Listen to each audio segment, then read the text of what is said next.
Surat police dark web મારફતે વિદેશથી મંગાવેલ લાખો રૂપિયાના ડ્રગ્સ અને ગાંજાના જથ્થા સાથે પાલનપુર પાટિયા કૃષ્ણકુંજ સોસાયટીમાં રહેતા ઈસમની ધરપકડ કરતા આ વિસ્તારમાં ડ્રગ્સ સાથે સંકળાયેલા લોકોમાં ફફડાટ વ્યાપી પામ્યો છે।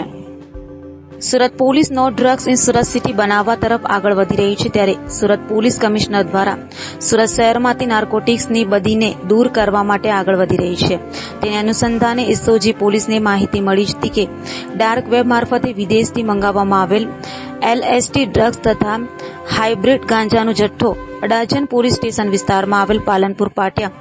BSNL ઓફિસની બાજુમાં આવેલ કૃષ્ણકુંજ સોસાયટીના ઘર નંબર 117માં રહેતો પાર્થ કેતનકુમાર મંદિરવાળાને ઘરમાં આ જથ્થો છે તે વેચવા માટે લાવેલ છે। તે માહિતીના આધારે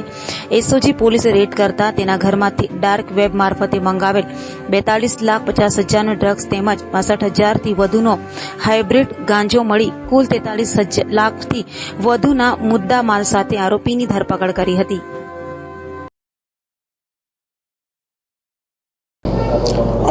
हाँ, એટલે અમારી એસઓજીને એક માહિતી હતી કે ભાઈ સોશિયલ મીડિયાનો ઉપયોગ કરીને અને ડાર્ક વેબનો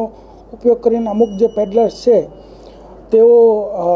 હાઇબ્રિડ ગાંજો તથા એલએસડી જે મંગાવી અને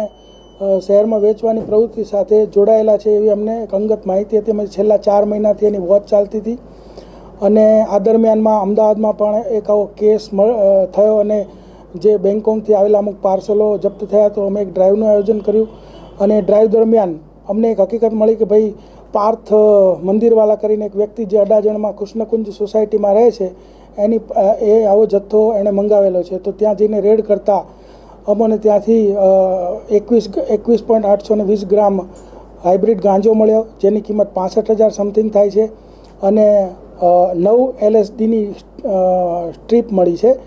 કે જેની કિંમત છે એ 42 લાખ રૂપિયા થાય છે। ટોટલ 43,15,000નો મુદ્દામાલ જપ્ત કરેલો છે। જે પાર્થ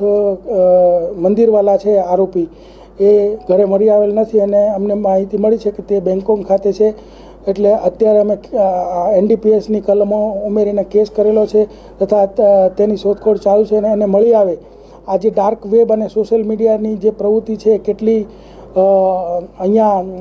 એનો વિસ્તાર કેટલો છે, પ્રવૃત્તિમાં કોણ કોણ જોડાયેલા છે, આના કોણ કોણ ગ્રાહકો હતા કે આને કોણ સપ્લાય કરતું હતું, એ તમામ વિગતો આગળની તપાસમાં અમે આપણને જણાવશું। સોશિયલ મીડિયાની પ્રવૃત્તિ એટલે કે એ જે ઓર્ડર આપતો હતો એ અમને જે પ્રારંભિક માહિતી મળી એ ડાર્ક વેબ ઉપર ઓર્ડર આપી અને આ મંગાવતો હતો પાર્સલ, અને પછી પોતે જે સોશિયલ મીડિયાનો ગ્રુપ બનાવીને એ ગ્રુપની અંદર એક્ટિવ રહી અને કોઈને હાઇબ્રિડ ગાંજો કે LSDની જરૂરિયાત હોય તો એવો સંપર્ક કરતા અને આપતો, એવું અમે અત્યારે જે મળી છે એના ઉપરથી પ્રારંભિક માહિતી ખબર। બાકી બીજી જે ડિટેલ માહિતી તો આરોપી પકડાય ખબર પડશે।